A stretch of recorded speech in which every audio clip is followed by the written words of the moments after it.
Bismillahirrahmanirrahim. Alhamdulillahi Rabbil alamin. Wa salatu wa salamu ala sayyidina Muhammadin wa alihi wa sahbihi ajma'in. Assalomu alaykum va rahmatullohi va barakatuh. Hurmatli azizlar. Alloh taolo Ramazonlarni hammamizga muborak qilsin. Alloh taolo ushbu Ramazonda qilayotgan amallarimizni o'zi dargohiga qabul qilsin. Ojizona ba'zi bir ibodatlarni qilamiz azizlar. Ro'za tutamiz, tarovih o'qiymiz, lekin ojizmiz, noqismiz.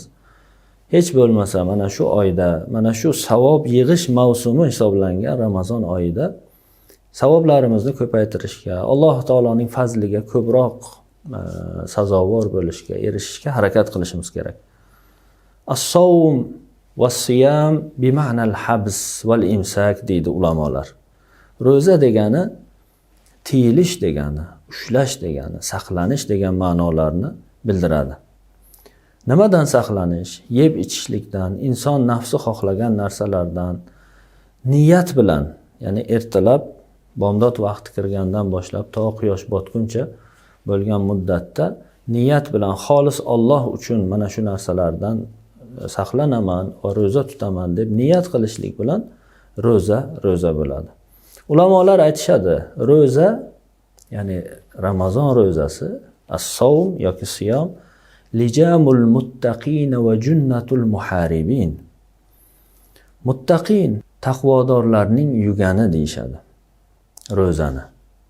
Ya'ni ularni to'g'ri yo'lga boshlaydigan, u yoqqa buradigan narsa. Va o'zining nafsiga qarshi jang qiladigan haqiqiy mujohidlarning qalqoni deyshadi ro'za. Ro'za qalqon.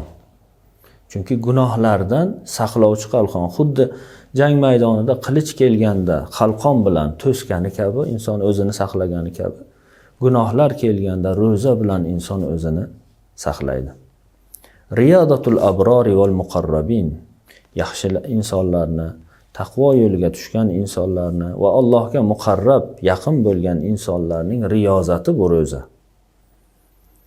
U Alloh taolo uchungina bo'ladi. Ro'za Alloh uchun tutiladi. Alloh uchun. Ya'ni boshqa amallarni insonning o'zini bir qandaydir manfaati bo'lishi mumkin. Insonni o'zi uchun bo'ladi boshqa amallar, lekin ro'za faqat Alloh uchun. Chunki Allohdan boshqa hech kim uni bilmaydi.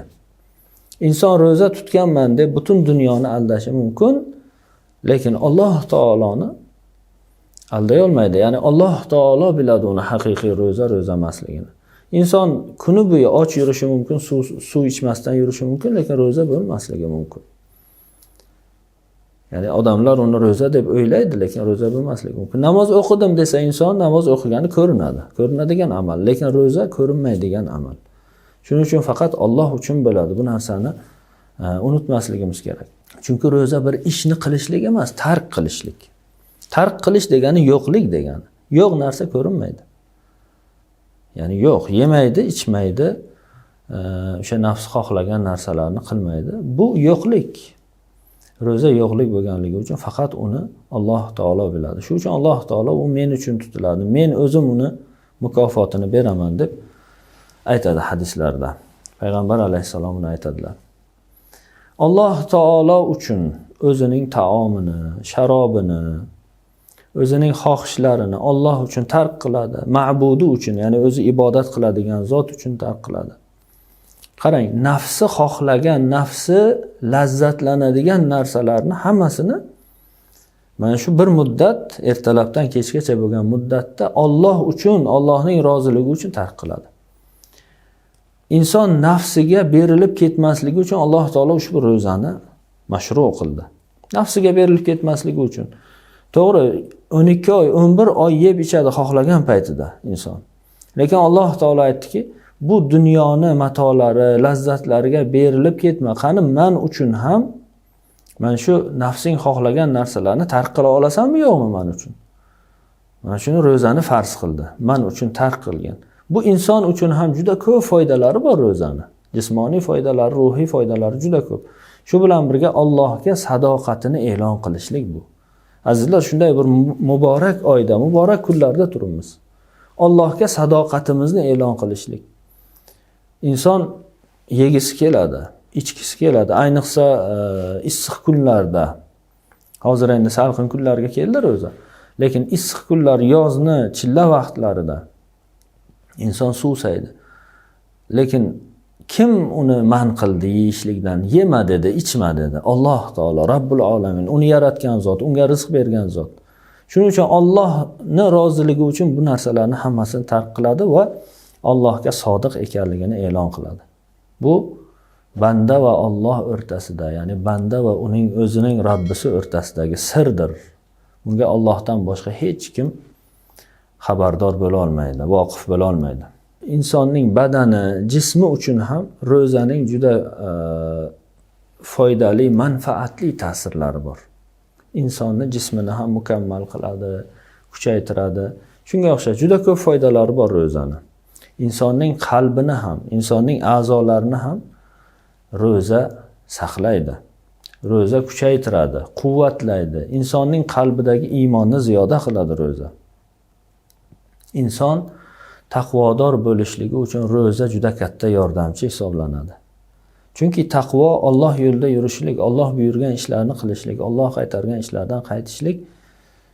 Inson ro'za bilan tarbiyalansa, nafsini tarbiyalay olsa, bu taqvo yo'liga o'tishligi juda oson bo'ladi. Shuning uchun azizlar, ro'za, Ramazon oyi, mana bu muborak oy, tarbiya oyi, go'zal xulq kasb qilishlik oyi.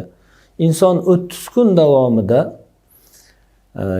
go'zal xulqlarni odat qiladigan bo'lsa, bu yil 12 oy davomida bu odatlarga o'rganib qoladi. Alloh taolo 30 kun davomida insonlar tarbiyalanishini xohladi va o'sha yilning oxirigacha, kelasi Ramazongacha mana shu xulqlar bilan, mana shu tarbiya bilan, odoblar bilan bezanib yashashlarini xohladi. Azizlar, haqiqatda ro'za tutyapmizmi, yo'qmi? O'zimizga o'zimiz savol beraylik. Haqiqatda mana shu narsalarga erishyapmizmi, yo'qmi? Ro'zadan qilingan maqsad, ro'zaning hikmatlariga muvofiq tutyapmizmi, yo'qmi? Mana shu savollarni o'zimizga berib, ro'zadan imkon qadar katta bir savoblar bilan, juda og'ir savoblarni olib, katta gunohlardan forig' bo'lgan holatda chiqib ketishga harakat qilaylik. Vassalomu alaykum va rahmatullohi va barakatuh.